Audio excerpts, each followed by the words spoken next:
Did medieval women merely nibble on dainty morsels, or were they the true architects of grand feasts? Were they silent observers or powerful players shaping social life from 1000 to 1500 CE? Number 8. The Silent Supper Guest Myth. Many stories suggest medieval women were simply decorations at grand feasts, quietly observing the merriment and consumption around them. These tales often paint a picture of women arriving, sitting demurely, and departing without much say in the proceedings. The idea of a lady of the house being deeply involved in the chaotic, complex world of medieval feasting might seem far-fetched to some. However, historical records reveal a vastly different reality.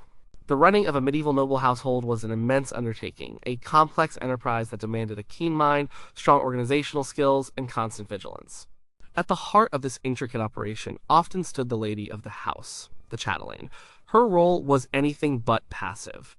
A great medieval household was a bustling community, often numbering in the dozens, if not hundreds, of individuals, including knights, squires, chaplains, clerks, cooks, bakers, brewmasters, servants, and even visiting dignitaries and their entourages.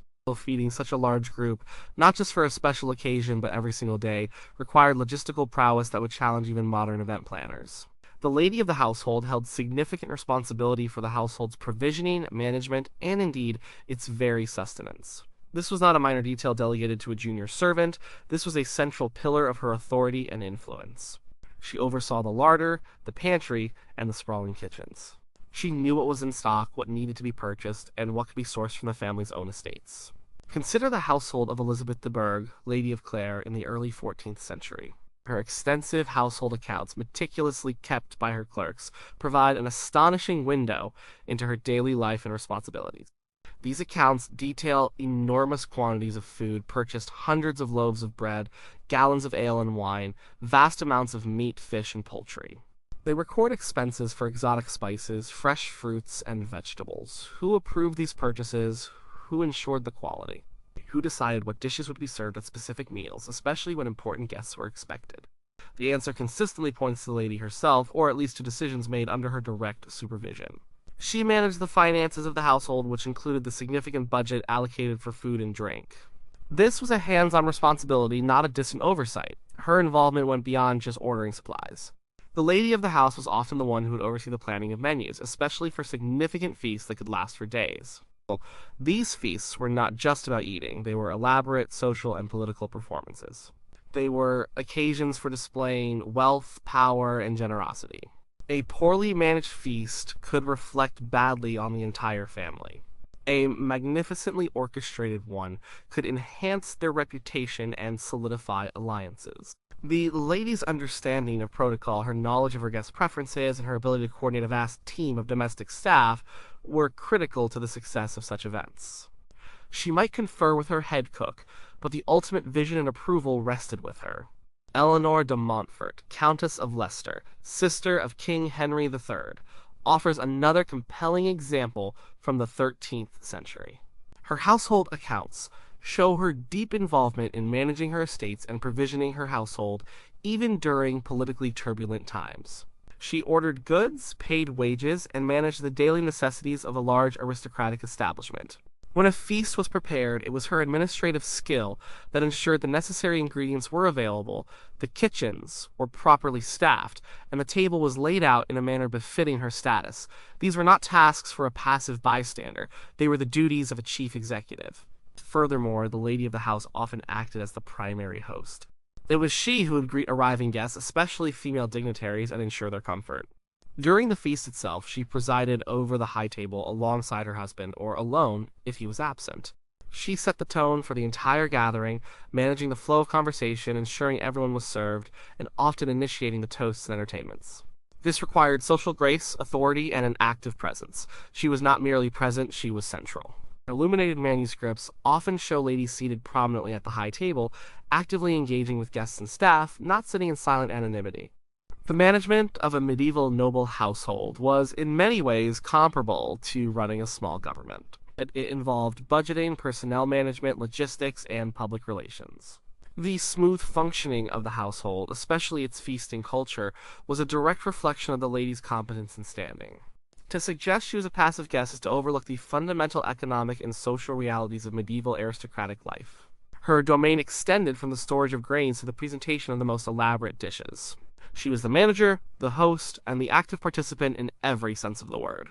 Her presence at the feast was not a courtesy, it was the culmination of her extensive work and authority. Number 7. The delicate eater myth. Some popular notions suggest medieval women, particularly noble women, ate with extreme daintiness, picking at their food with delicate manners, as if substantial consumption was unladylike.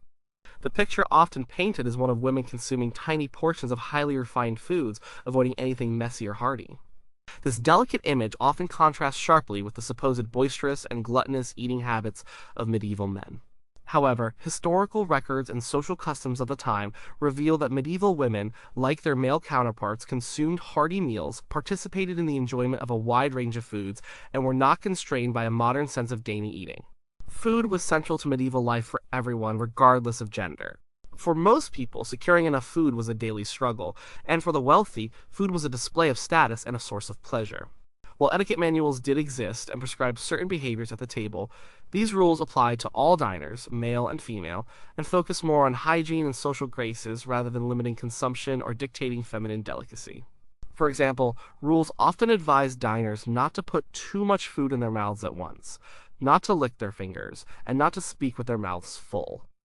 These were practical rules for shared dining, not gender-specific restrictions on appetite. Consider the physical demands of medieval life. Even noble women, though they did not engage in manual labor, often spent significant time on horseback, supervised large households, and bore many children. Such activities required substantial energy and consequently substantial food intake. Medieval dietary advice, often based on humoral theory, suggested that different foods had different properties and were suitable for different temperaments and activities.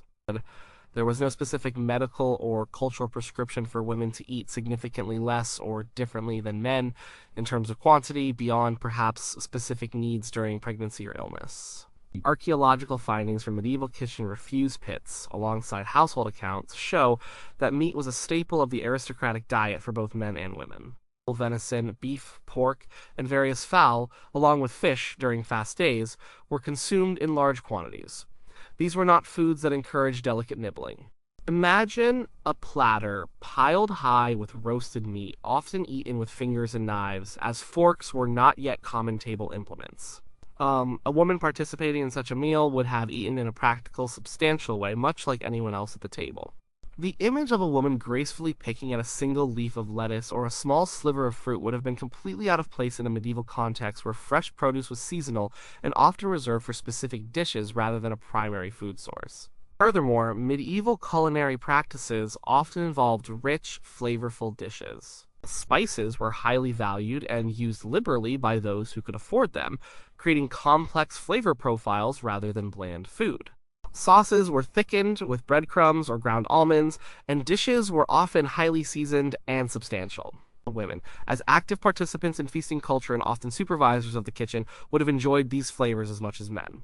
There is no evidence to suggest that women were served different, lighter versions of dishes, or that their palates were somehow less accustomed to the bold flavors of medieval cuisine. Literary sources, while often romanticized, do not portray noble women as consistently frail or dainty eaters. In Arthurian romances, ladies often participate in hunts, suggesting a robust constitution and an appetite for the game they help procure. Feasting scenes in these narratives describe lavish banquets enjoyed by all, without explicit distinctions made regarding gendered eating habits in terms of quantity or type of food.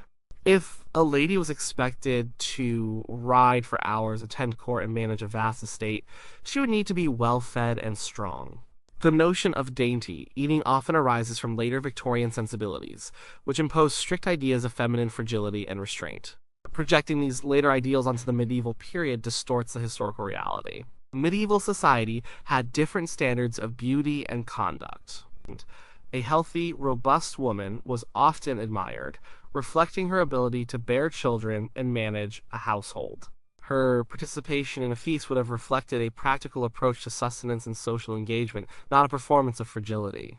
Indeed, medieval etiquette manuals, such as the Book of the Knight of La Tour Landry from the late 14th century, which was written for the instruction of his daughters, advised on proper conduct at the table, emphasizing cleanliness and courtesy. These instructions applied to both genders and focus on general good manners, like not throwing bones on the floor, not scratching oneself, and not spitting across the table. They do not suggest a fundamental difference in how much or what type of food a woman should eat compared to a man. Women were expected to eat their fill, enjoy the food, and participate fully in the social event of the feast. Their robust participation in medieval feasting culture, both in management and consumption, stands in stark contrast to the myth of the delicate eater. Number 6. The separated seating myth. A common image associated with medieval feasts is that of strict gender segregation, with men seated on one side of the hall and women on the other, or at completely separate tables. This visual often implies a lack of social interaction between the sexes during these grand occasions. It conjures a picture of medieval society as rigid and formal, where men conducted all the important business and women were relegated to a separate, less prominent sphere. However, historical evidence from illuminated manuscripts, household accounts, and social customs of the time paints a different, more nuanced picture. Seating arrangements at medieval feasts were often dynamic and purpose-driven, designed to reflect social hierarchy and facilitate specific interactions, and this often involved mixed gender seating, especially among the elite. At the very top of the social hierarchy, the lord and lady of the household invariably sat together at the high table, often on a raised dais. This was a critical display of their joint authority and shared status. They were the hosts, and their united presence was essential to the ceremony of the feast. For example, medieval illuminations frequently depict kings and queens, or lords and ladies, side by side at the most prominent table, presiding over the entire hall. This immediately contradicts the idea of complete segregation. Their guests of highest rank, both male and female, would then be seated near them, also at the high table or at tables extending from it. This arrangement was about proximity to power, not separation of genders. Consider the dynamics of a medieval court or noble household. Alliances were formed, political discussions occurred, and social bonds were strengthened during meals. These were not exclusively male activities. Noble women were often highly educated, politically astute, and influential in their own right. They participated in courtly life, acted as intermediaries, and often hosted their own salons and gatherings. To segregate them completely at a feast would have been socially impractical and politically unwise. Important conversations could, and did, happen between men and women during these communal meals. While general seating patterns might have placed groups of men or women together, particularly among lesser ranks or servants, this was often due to the practicalities of serving or the established social circles of specific groups. For example, groups of knights might sit together, and groups of ladies-in-waiting might sit together, but this was within a larger framework of mixed company. The strict, unyielding separation across the entire hall is not universally supported by historical depictions. Instead, scenes often show men and women interspersed among the guests, particularly at tables closer to the high table. Manuscripts, like the Tecunum Sanitatis, a medieval health handbook from the 14th century, contain illustrations of feasts that often show men and women dining together. While these are idealized depictions, they reflect common social practices. Other visual sources, such as tapestries and paintings, also depict banquets with both sexes present and often intermingled in a way that suggests easy conversation and interaction. There was a general understanding of proper decorum, but this did not necessitate a wall between genders.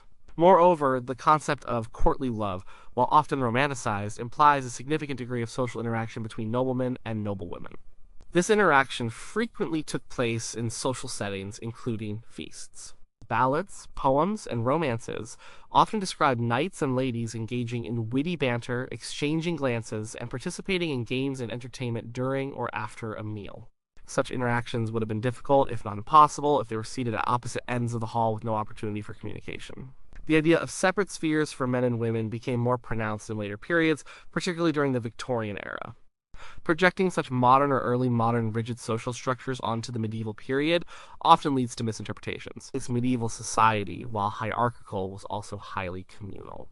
Life in a castle or manor house was lived in close proximity, and social events like feasts were designed to bring people together, not keep them apart.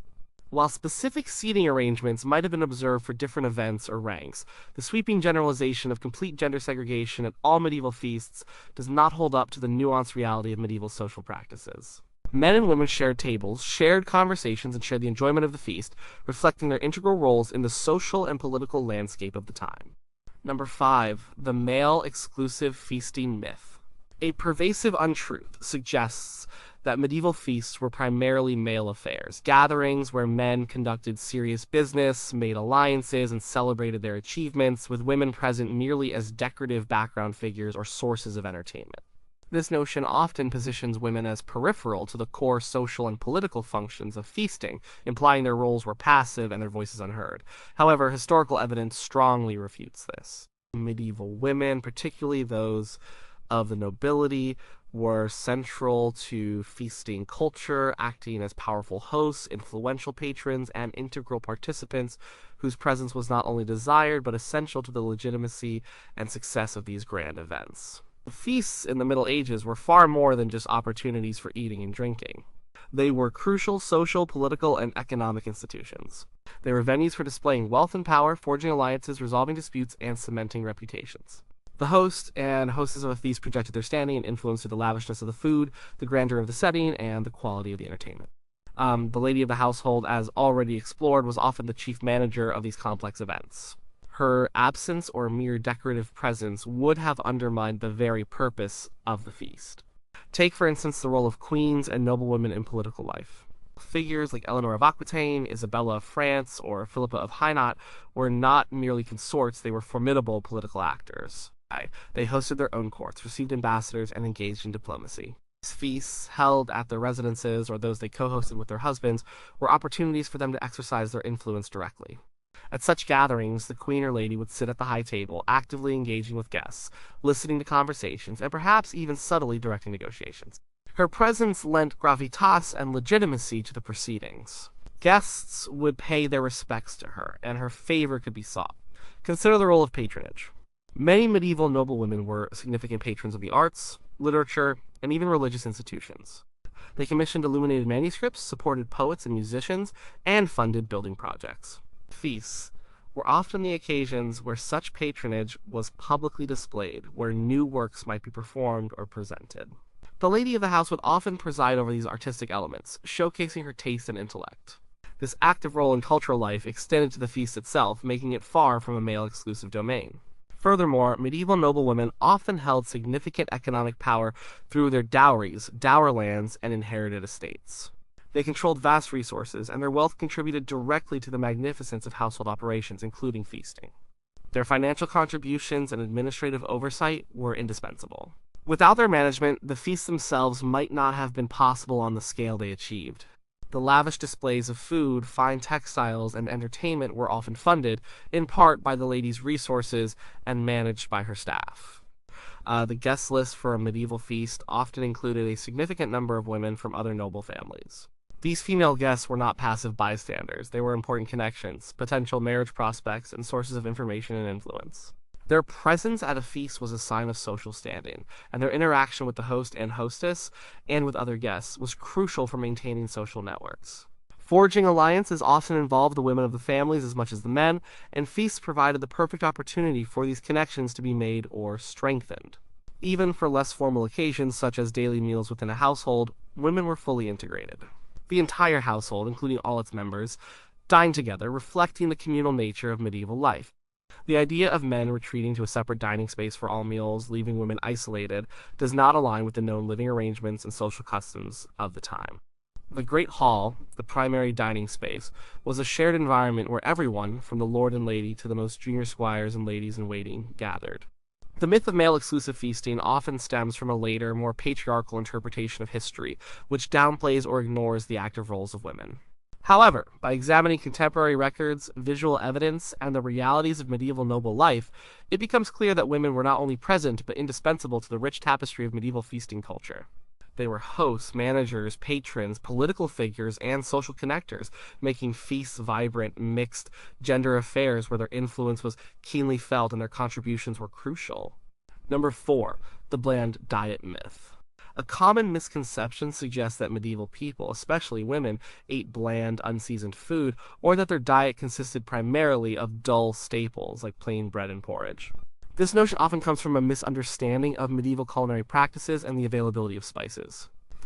It implies a monotonous and unappetizing feasting experience for medieval women, perhaps suggesting that their palates were unrefined, or that they simply had to endure whatever was put before them.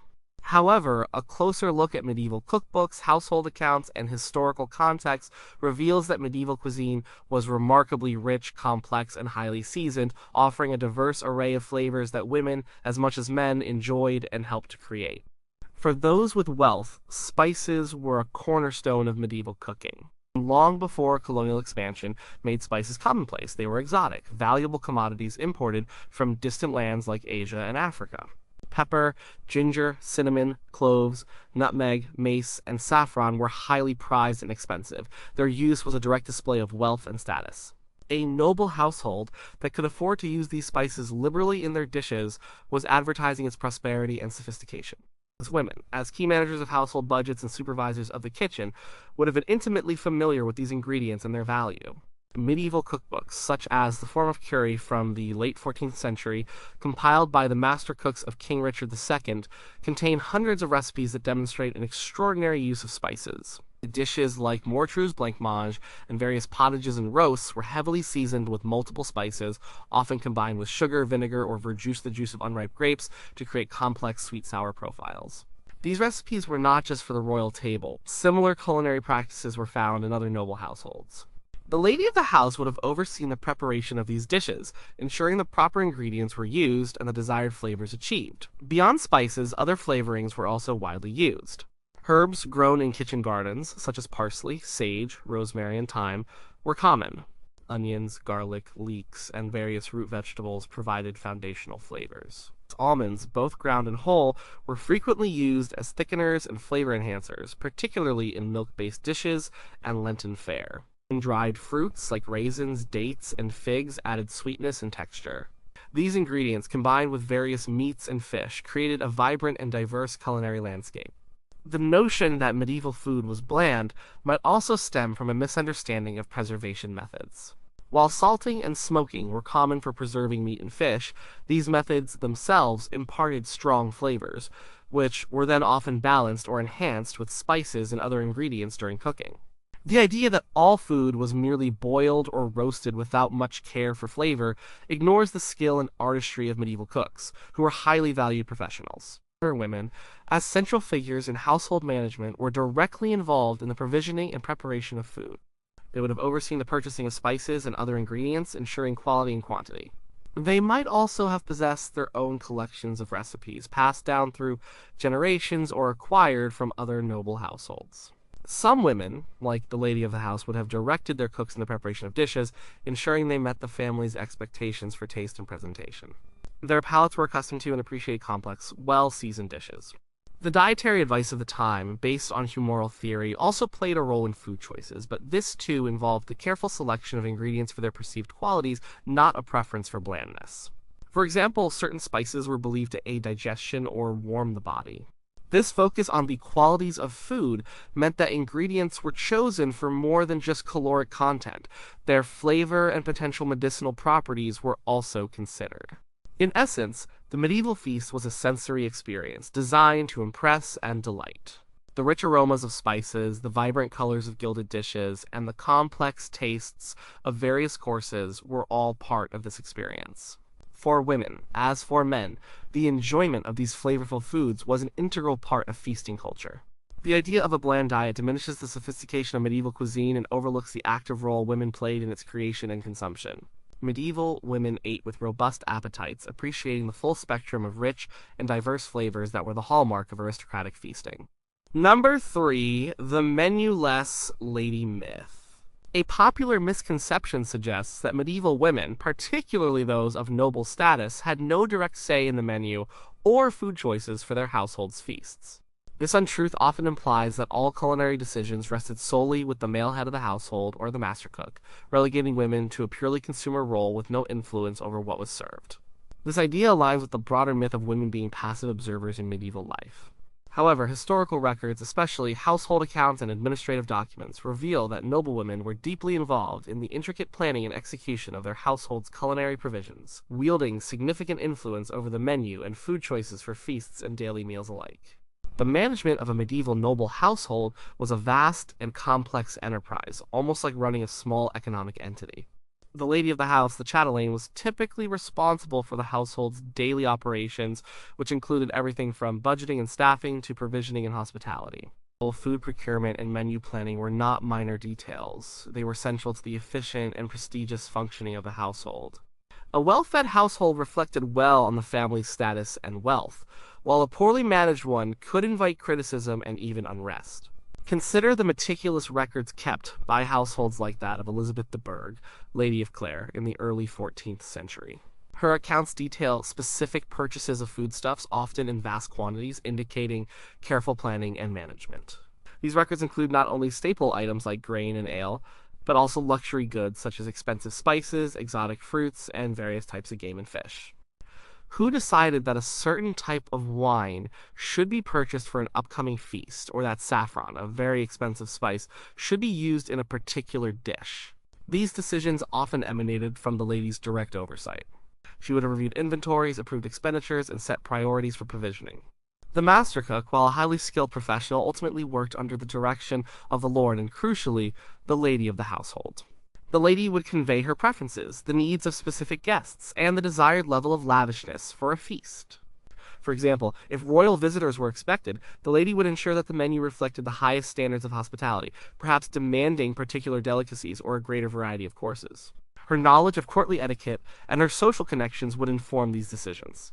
She understood that a feast was a performance, and the menu was a critical part of that performance. Noble women were often skilled in domestic medicine and had a practical understanding of food and its effects.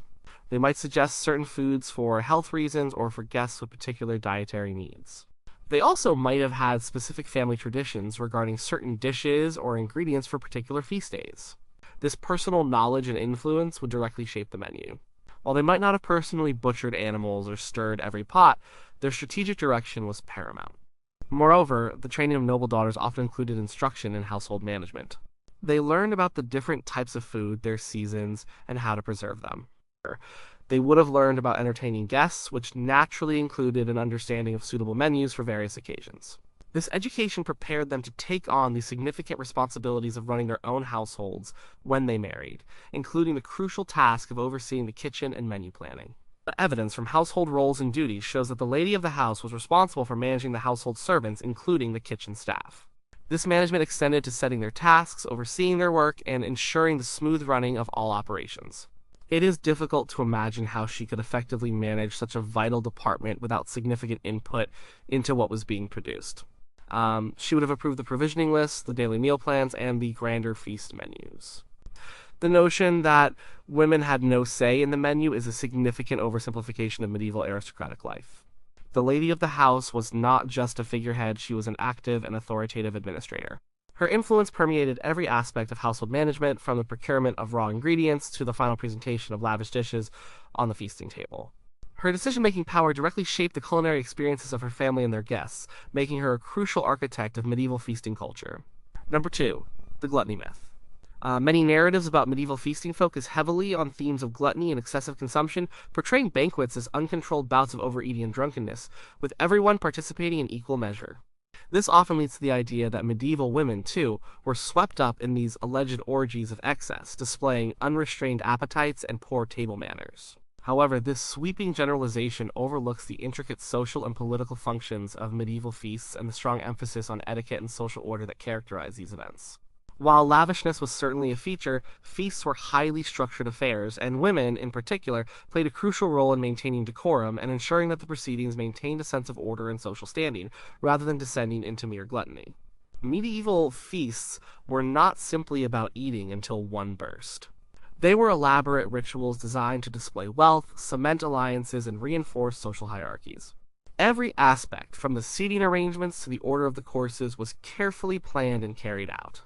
The presence of guests of high rank, the need to impress, and the importance of maintaining a dignified appearance meant that outright gluttony was generally discouraged, especially among the elite. While there might have been exceptions, particularly after a long day of hunting or during certain festive periods, the pervasive image of uncontrolled eating for all attendees is largely exaggerated. Their women, particularly the lady of the house, were crucial in upholding the standards of behavior at the feast. As the host, she was responsible for the overall atmosphere and for ensuring that guests behaved in a manner befitting their station. Etiquette manuals, written for both men and women, consistently advised against overindulgence, uncouth behavior, and excessive drinking.